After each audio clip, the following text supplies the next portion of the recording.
사랑하는 성도 여러분, 안녕하십니까? 2월 4일 수요일 새벽 예배를 살아계신 하나님께 드리도록 하겠습니다. 다 함께 찬송가 315장 찬양하시겠습니다.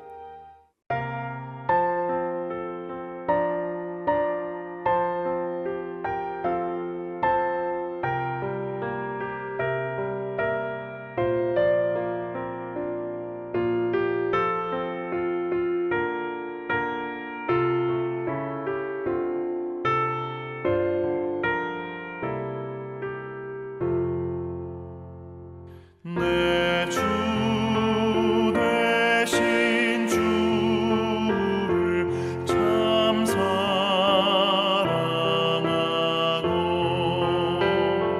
곧 그에게 죄를 다고합니다.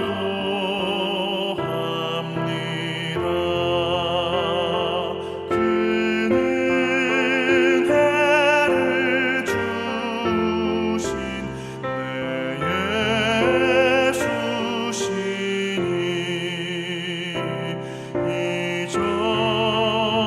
이전보다 더욱 사랑합니다.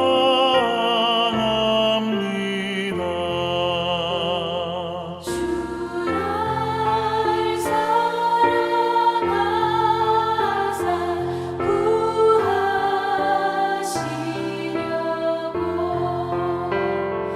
저 십자가 고난 당하셨도다.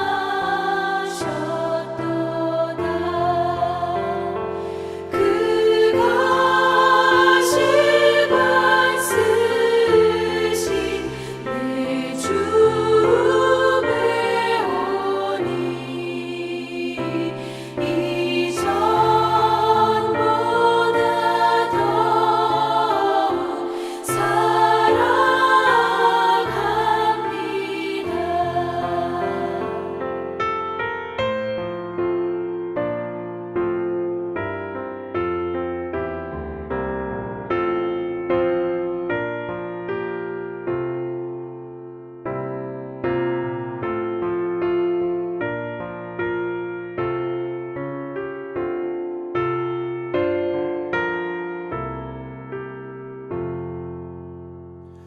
내 평생에 힘쓸 그 큰 의무는 주 예수의 덕을 늘 기리미라. 숨질 때에까지 내 할 말씀은 이전보다 더욱 사랑합니다. 그 영광의 나라 나 들어가서 그 풍성한 은혜 늘 감사하리.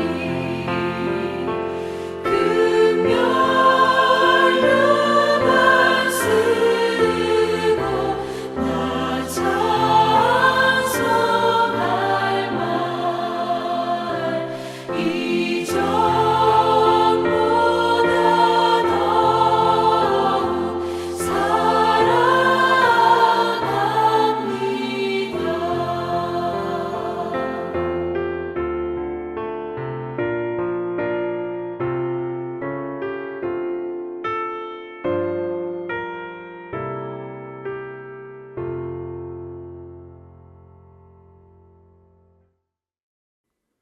아멘. 오늘 함께 나눌 말씀은 마태복음 10장 5절부터 10절까지의 말씀입니다. 예수께서 이 12를 내보내시며 명하여 이르시되 이방인의 길로도 가지 말고 사마리아인의 고을에도 들어가지 말고 오히려 이스라엘의 집에 잃어버린 양에게로 가라. 가면서 전파에 말하되 천국에 가까이 왔다 하고 병든 자를 고치며 죽은 자를 살리며 나병 환자를 깨끗하게 하며 귀신을 쫓아내되 너희가 거저 받았으니 거저 주라. 너희 전대에 금이나 은이나 동을 가지지 말고 여행을 위하여 배낭이나 두벌 옷이나 신이나 지팡이를 가지지 말라. 이는 일꾼이 자기의 먹을 것 받는 것이 마땅함이라. 아멘. 예수님은 제자들을 세상으로 보내실 때에 그들에게 명하여 그들이 지키길 원하는 특별한 지침들 몇 가지를 오늘 본문 말씀을 통하여 전하고 있습니다. 그저 세상 가운데 살아가는 것, 이것이 전부가 아니라 특별한 마음과 사명을 가지고 살아가길 원하기 때문에, 즉 그리스도의 제자의 삶을 살아가길 원하는 예수 그리스도의 지침이 여기 안에 담겨져 있습니다. 그 첫 번째 지침은 전도에 관한 지침입니다.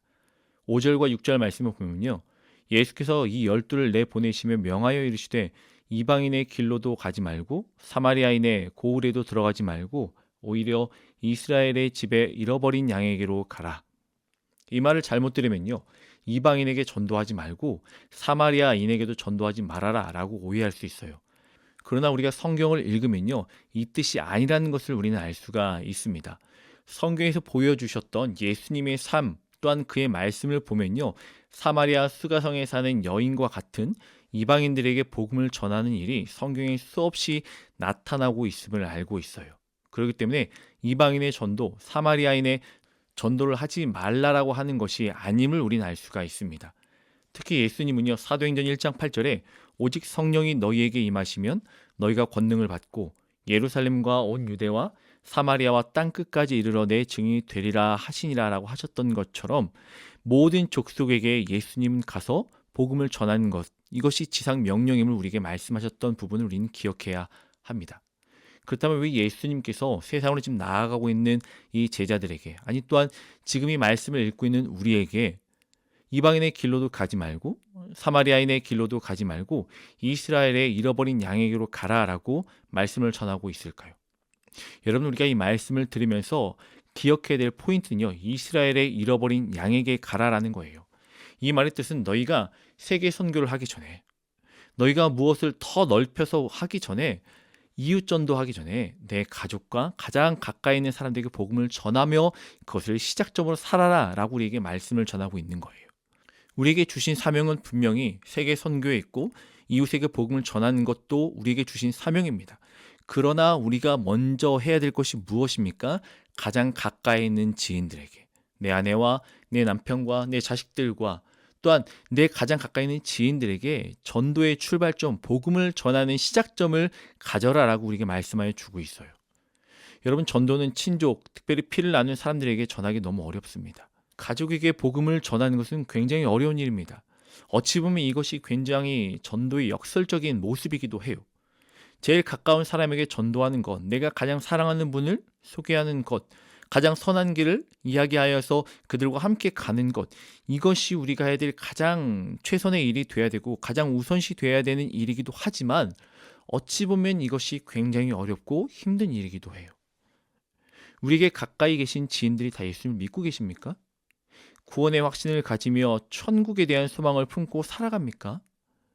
오늘 우리는 이런 문제들을 가지고 기도하고 또 말씀을 붙들고 내가 무엇을 먼저 해야 되는지 인식하며 먼저 이 자리에 서서 내 가장 가까이 있는 사람들에게 복음을 전하기에, 또한 그들의 기도하기에 힘쓰며 있으는 귀한 성도님을 되시길 주님의 이름으로 간절히 축원합니다.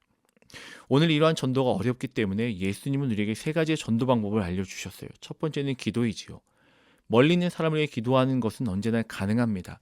그러나 가까이 있는 사람을 위하여 기도하지 않고는 그들에게 다가갈 용기와 마음의 변화가 일어나지 않아요. 그럴 때 우리는요, 하나님께 요청해야 됩니다. 하나님, 나에게 담대함을 주시고요, 나에게 용기를 주셔서 또한 내 마음 가운데 변화를 허락하여 주셔서 나의 사랑하는 가족들에게 복음을 전할 수 있도록 하나님 나에게 은혜를 더하여 주시옵소서 라고 기도해야 되는 거예요. 두 번째는요, 우리의 행동입니다. 우리의 행동을 가까이 있는 사람들은 그대로 봅니다. 우리의 말과 손의 섬김과 눈빛, 모든 것을 가장 가까이 있는 사람들은 그대로 보고 그것이 실제 그리스도인으로 살아가는 우리의 모습임을 판단하고 깨닫게 됩니다. 그러기에 우리는요, 우리의 행동, 우리의 모든 일들을 조심스럽게 정말 예수 그리스도 믿는 사람의 삶을 살아내면서 그들에게 보이며 나타내야 합니다. 그리고요, 마지막으로는 지속성입니다. 여러분, 전도는요 한 번에 이루어지지 않습니다. 물론 하나님의 강권적인 은혜로 말미암아 그럴 수도 있지만 평균적으로 보면 전도는 복음을 들었을 때 24번 정도의 복음을 들어야 교회에 오고 또한 복음을 받아들인다는 통계가 있습니다. 한 번에 되지 않아요. 그렇기 때문에 포기하면 안 돼요. 정기적으로 꾸준히 변함없는 모습으로 다가가 사랑을 전하고 복음을 전하고 계속하여 그것들을 내비쳐야 합니다. 진실된 마음으로 포기하지 아니하고 끝까지 나아가야 된다라는 것이에요. 이것이 지금 12제자를 보내시면서 가장 처음 말씀하시는 예수님의 지침이에요. 우리에게 허락하시는 복음을 전하는 삶을 살아야 하지만 가장 먼저 내 주위를 돌아보며 그들에게 복음을 전하기에 힘쓰며 기도하고 행동으로 실천하고 끊임없이 포기하지 아니하는 복음의 삶을 살아내길 원하는 예수님의 지침이 우리에게 전달이 되고 있는 것입니다. 또한 본문에서 말하는 세상으로 나가는 제자들에게 또한 우리들에게 주시는 두 번째 지침은요, 천국이 가까이 왔음을 선포하는 삶입니다. 7절과 8절 말씀 보면요, 가면서 전파하여 이르되 천국이 가까이 왔다 하고 병든 자를 고치며 죽은 자를 살리며 나병 자를 깨끗하게 하며 귀신을 쫓아내되 너희가 거저 받았으니 거저 주라. 세상에 살아가는 성도들은요, 우리가 전해야 되는 마땅한 소리를 외쳐야 합니다. 그것이 무엇입니까?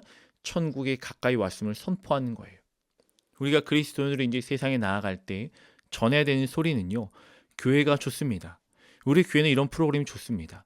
교회에 오면 모든 것이 순적하게 이루어지고 복을 받습니다 라는 것을 전하는 것이 아니에요. 우리가 진짜 전해야 되는 복음은 오늘 본문의 말씀처럼 가면서 전파하여 말하라, 천국이 가까이 왔다 라는 것을 우리는 전해야 합니다. 실제로 받아들이고 믿어야 하는 것은요, 천국이 가까이 왔다는 것을 우리는 믿어야 되고 또한 그들에게 전해야 합니다. 그러게 우리는 그것을 가르치며 우리의 입술로 선포하며 소리를 내야 합니다. 천국이 가까이 왔다는 것은요, 예수님이 지금 여기 오셨고 예수님이 지금 우리와 함께 계신다라는 뜻을 가지고 있는 거예요. 그러므로 이 사실을 깨닫고 예수님을 믿고 영접하라고 우리는 그것을 계속하여 선포하며 계속하여 내비쳐야 합니다. 우리의 인생의 궁극적인 문제는요, 순간의 문제가 아니라 영혼의 문제예요.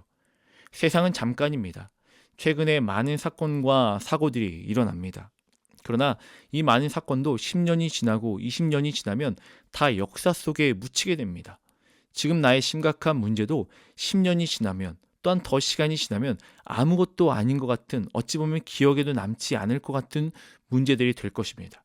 그렇게 우리는 잠깐의 시간을 살아내면서 나중에는 땅에 묻히고 마는 그러한 것이 바로 우리의 인생이고 그러한 존재들입니다. 우리는 그렇기 때문에 영원한 것, 바로 천국을 생각하고 천국을 소망해야 합니다.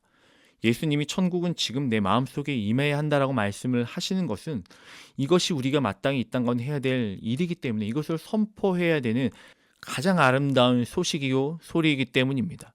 영혼에 이르는 진리와 구원을 선포하는 것이 바로 우리가 해야 될 사명이요, 이것이 바로 전도요, 이것이 바로 그리스도인의 삶이라는 거예요. 예수님은 우리 가까이 계십니다. 다른 말로 하면 천국이 가까이 왔다는 거예요. 이 예수님은 모든 질병과 죽음과 죄와 사탄의 모든 세력을 정복하신 분이라는 사실을 성경이 보여주며 또한 우리는 그것을 세상 가운데 선포해야 합니다. 또한 세 번째로 세상 가운데 나가는 제자들에게 주시는 지침은요, 거저 받았으니 거저 주라는 거예요. 8절 다시 한번 읽어보면요, 병든 자를 고치며 죽은 자를 살리며 나병한 자를 깨끗하게 하며 귀신을 쫓아내되 너희가 거저 받았으니 거저 주라. 우리가 예수 그리스도의 십자가의 공로로 거저 받았던 것, 이것이 무엇입니까? 감히 받을 수 없음에도 거저 받아서 값으로 감히 이 매길 수 없는 이 가장 귀한 이것이 무엇입니까? 이것은 바로 복음입니다. 우리가 받은 복음은 그 가치가 너무 커서 값으로 계산할 수 없어요. 그러기에 받을 수 있는 수준이 아닙니다. 또한 나의 노력이나 공로로 받은 것이 아니게 주면서 받을 것을 생각할 수도 없는 것들입니다. 또한 복음은 돈이나 대가로 주어지는 것이 아님을 우리는 압니다. 예수님을 믿는 사람 중에 간혹 착각에 빠져 사는 사람이 있어요. 복음은 주고받는 것이라고. 무엇인가 교회에서 봉사와 헌신과 헌금, 또한 예배 출석 등을 잘하면, 많이 하면 하나님이 더 큰 은혜와 복을 주신다라고 하는 착각이에요. 물론 예배 자리에 더 나아가고 감사함으로 헌신하고 봉사 자리에 있으면 그만큼 주시는 은혜는 또한 그만큼 주시는 평안은 클 것입니다. 그러나 그 목적 자체가 하나님을 예배하는 것 자체가 내가 헌신하고 수고하는 것 자체가 무언가 받기 위해 하는 것이라면 하나님이 주시는 큰 은혜는 누릴 수 없어요. 정말 이 목적 자체가 하나님이 되고 이유 자체가 예수 그리스도가 된다라는 그 수고와 헌신이 있을 때에 우리에게 주신 참된 평안함과 은혜가 차고 넘치게 될 것입니다. 내가 하나님께 이만큼 드렸으니 나에게 이만큼의 복을 주신다라는 개념과 일을 하다가 잘못되어져서 매를 맞는다면 어떤 이들은 하나님께 무엇인가 덜하고 잘못했기에 그런 일이 생겼다라는 생각을 하는 것들, 이것이 바로 잘못된 신앙이요 기복신앙이라는 거예요. 현대사회는요 모든 것에 대가를 치르는 시대입니다. 기브앤테이크지요. 모든 것을 계산하고 돈으로 결정합니다. 그러나 이 돈의 가치를 뛰어넘는 것, 비교할 수 없는 것이 있어요. 이것이 무엇입니까? 신앙이요 복음이에요. 신앙의 본질은 거저 받았으니 거저 내어주는 것입니다. 우리에게 주신 복음의 가치를 값으로 매길 수 없는 아주 귀한 것임을 우린 알고 있고 그것을 받았습니다. 우리도 귀한 것을 거저 받았으니 가장 귀한 것을 주신 분의 명령에 따라 거저 주는 삶을 살아내기에 힘쓰며 있는 사랑하는 성도님을 되시길 주님의 이름으로 간절히 축원합니다. 우리의 머리를 계산해서 또한 우리 생각으로 판단하여서 우리의 기준으로 선택하여서 우리가 하고자 하는 것, 우리가 원하는 것만 하며 살아가는 것이 아니라 거저 받았으니 거저 내어주기에 혹여나 이것이 나에게 손해가 된다 하여도 이것을 행하기에 힘쓰며 애쓰는 사랑하는 성도님들, 복음을 전하게 힘쓰는 성도님들 되길 간절히 소망합니다. 마지막으로 주신 지침은요, 물질에 의존하지 말라는 겁니다. 9절과 10절 말씀에 보면요, 너희 전대에 금이나 은이나 동을 가지지 말고 여행을 위하여 배낭이나 두벌 옷이나 신이나 지팡이를 가지지 말라. 이는 일꾼이 자기의 먹을 것 받은 것이 마땅함이라. 우리가 세상에 나아가서 전도하고 복음을 전할 때에 허리춤에 전대, 즉 돈주머니를 가지지 말라고 이야기하는 거예요. 여러분, 전도는요 돈이나 어떤 능력을 하는 것이 아닙니다. 물론 돈은 필요합니다. 그러나 이 물질이 우선시 되어서는 안 된다는 거예요. 하나님보다 앞서서 일하게 하고 하나님보다 더 힘있게 그것으로 유혹해서도 안 되고 이것을 통하여 하나님이 일하심을 방해시켜서도 안 된다는 거예요. 사도행전 3장 6절은요. 베드로가 이르되 은과 금은 내게 없거니와 내게 있는 이것을 내게 주노니 나사렛 예수 그리스도의 이름으로 일어나 걸으라 하고, 이것이 바로 그리스도인들이 세상 속에서 살아가는 방법이에요. 오직 예수 그리스도를 중심으로 나아가는 것. 우리가 돈과 명예, 사람을 의지하면 그리스도인의 정체성을 잃어버리게 됩니다. 그리스도를 따라가는 사람들은요, 그 사람을 그리스도인이라고 이야기하고 오직 예수님을 의지하며 그의 방법으로 세상에 거해야 되는 사람들이 바로 저와 여러분, 즉 그리스도인들입니다. 그러게 우리가 의지할 것은요, 오직 하나님, 예수님밖에 없어요. 10절을 보면요, 여행을 위하여 배낭이나 두벌 옷이나 신이나 지팡이를 가지지 말라. 이는 일꾼이 자기의 먹을 것 받는 것이 마땅함이라. 모든 삶의 문제를 주님께 맡기길 원합니다. 입히시고 재우시고 지키시는 하나님, 하나님을 의지하는 삶을 살아내는 것, 일꾼이 자기의 먹을 것을 마땅히 받는 것이라고 이야기하셨던 것처럼 우리도 하나님 일을 감당하면 우리의 모든 것을 채우실 하나님께서 우리에게 부족함 없이 부어주실 것입니다. 넉넉하게 부어주실 것이고 부족함 없게 우리에게 허락하여 주실 것입니다. 사람의 눈으로, 마음으로 상황과 일들을 바라보면 우리는 물질에 또한 사람에게 의지하게 됩니다. 그렇지만 하나님의 시선을 달라고 간구하고 이 시선으로 하나님 세상을 바라보길 원합니다. 하나님 또한 그 너머에서 일하시는 더욱더 주님을 바라보길 원합니다라고 기도하는 그 마음을 가진다라면 우리는 세상의 많은 두려움 앞에서 두려워하지 않을 것이고 떨지 않을 것이고 오히려 담대하며 평안한 삶을 살게 될 것입니다. 세상으로 나아가는 제자들에게 또한 우리들에게 주시는 지침들은요, 오직 하나님만을 의지하길 원합니다. 그리고 삶 가운데 복음을 전하는 삶을 살길 원합니다. 하나님이 여러분의 모든 삶을 책임져 주실 것입니다라는 거예요. 사랑하는 성도 여러분, 오늘 본문 말씀을 통하여 그리스도인의 삶, 이 땅 가운데 살아가는 그리스도인의 삶, 가장 가까이 있는 자들에게 복음을 전하기에 힘쓰며 애쓰고 우리가 마땅히 전해야 되는 소리, 천국에 가까이 왔음을 전하며 예수님이 우리와 함께 계심을 소개하고 나누고 또한 그들에게 선포하는 삶을 살아내는 것. 또한 거저받은 그 복음을 우리만 가지고 있는 것이 아니라 거저내어주는 삶을 살겠노라고 고백하는 것. 하나님 그리고 이 땅을 살아갈 때 우리가 하나님만을 의지하길 원합니다. 세상을 의지하고 물질을 의지하지 않겠습니다라고 고백하며 오늘 하루도 우리에게 주신 지침을 지켜 행하며 하나님을 위하여 예수 그리스도를 쫓아 살아가게 힘쓰며 애쓰는 그러므로 주신 참된 평안함과 담대함으로 승리하는 삶을 살아가는 성도님을 되시길 주님의 이름으로 간절히 축원합니다. 함께 이 시간 기도하겠습니다. 우리 너무너무 사랑하신 하나님 감사합니다. 우리가 이 땅 가운데 살아가면서 방법이 없이 우리의 생각과 뜻대로 살아가게 그냥 두신 것이 아니라 말씀하시며 또한 명령하시며 방향성을 제시하시며 마땅히 살아갈 그리스도의 삶을 우리에게 말씀하시면 감사합니다. 하나님, 우리가 눈을 들어 주의 마음을 품길 원하고 주의 시선으로 보길 원하고 하나님만을 의지하는 삶을 살아내길 원합니다. 우리가 해야 될 마땅한 일들이 무엇인지 말씀하셨으니 가장 가까이서부터 시작해 하여 주시옵시고 우리가 전해야 되는 그 소리 천국에 가까이 왔음을 선포케 하여 주시고 거저 받았던 이 복음 감사함으로 우리도 또한 이 복음을 선포하는 삶을 살아내는 귀한 성도님의 삶 될 수 있도록 인도하여 주시옵소서. 세상을 의지하지 않겠습니다. 오직 하나님만을 의지하겠습니다. 사랑합니다. 주님, 예수님 이름으로 기도합니다. 아멘. 사랑하는 성도님들, 오늘 하루도 하나님만을 의지하여 주신 참된 평안함과 기쁨과 감사와 행복을 마음껏 누리며 살아가는 귀한 성도님 되시길 주님의 이름으로 간절히 축원합니다.